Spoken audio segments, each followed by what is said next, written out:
સુરતના સણિયા Hemad industrial એરિયાના ઉદ્યોગકારોએ Surat municipal કોર્પોરેશનની કામગીરી અને અધિકારીઓ દ્વારા થતી હેરાનગતિના આરોપ સાથે વિરોધ દર્શાવ્યો છે। ઉદ્યોગકારોએ આક્ષેપ કર્યો કે મનપા દ્વારા તેમની સાથે થતું વર્તન તેમનું અસ્તિત્વ જોખમાવા જેવી સ્થિતિ સર્જી છે। સણિયા હેમાદ ઇન્ડસ્ટ્રીઝના ઉદ્યોગકારોએ વિરોધ કર્યો છે। બાંધકામ દૂર કરવા આવેલ મનપાની ટીમનો વિરોધ કર્યો હતો। બાંધકામ તૈયાર થઈ ગયા, વેપાર શરૂ થઈ ગયા અને હવે બંધ કરવા આવતા વિરોધ કર્યો હતો। મનપાના અધિકારી હેરાન કરે છે તેવા આરોપસર વિરોધ પ્રદર્શન નોંધાવ્યો છે। સાથે હાથમાં બેનર પોસ્ટર લઈ સૂત્રોચ્ચાર કર્યા હતા અને કહ્યું અનેક લોકોએ લોન લઈ પોતાના ધંધા શરૂ કર્યા છે। ઉદ્યોગકારોએ ભીની આંખે પોતાની વેદના ઠાલવી હતી। ધંધો શરૂ ન થતા ઉદ્યોગકારો આત્મહત્યા કરવી પડે તેવી સ્થિતિમાં મુકાયા છે અને મનપા દ્વારા હેરાન કરાતા ઘર ચલાવવું પણ અઘરું થઈ ગયું છે।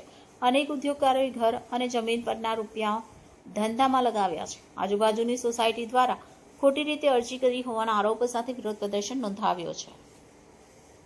ભરતભાઈ ઝડપિયા મારું નામ છે। આ સણિયા અહેમદ ગામની અંદર કોટર્સ ઇન્ડસ્ટ્રી એસએમસી મંજૂર કર્યા પ્લાન પ્રમાણે બાંધકામ ચાલી રહ્યા છે અને જે મકાન બની ગયા છે એ પ્લાન પ્રમાણે જ બન્યા છે। એની અંદર કોટર ઇન્ડસ્ટ્રી જ ચાલી રહી છે। એક અહીં સાઈ ગંગા નામની સોસાયટી આવેલી છે, એમાંથી 5-7 લોકો જ વિરોધ કરે છે અને કાયદાની આડમાં આખા એરિયાને પાનમાં લેવાની વાત કરે છે। આજે મોટા પાયે ઝોન એ સીલિંગ કર્યું છે તો કારીગરો બેરોજગાર થયા છે। જે નાના મોટા મકાન માલિકો છે, કારખાનાના માલિકો છે, એ બેરોજગાર થઈ ગયા છે। કોઈ લોન લીધી છે, કોઈ વ્યાજે પૈસા લીધા છે, તો એ હપ્તા કેવી રીતે ભરવા? હવે લોકો પાસે કોઈ વિકલ્પ નથી ભરવા સિવાયનો। એટલે અમારે સુરત મહાનગરપાલિકાના કમિશનર શ્રીને એટલી જ વિનંતી છે કે ભાઈ આખા સુરતમાં કોટર ઇન્ડસ્ટ્રી ચાલી રહી છે તો સણિયા અહેમદનો એકનો જ વિરોધ કેમ કરવામાં આવે છે? તો અમારી સાથે ન્યાય કરવામાં આવે એવી અમારી વિનંતી છે।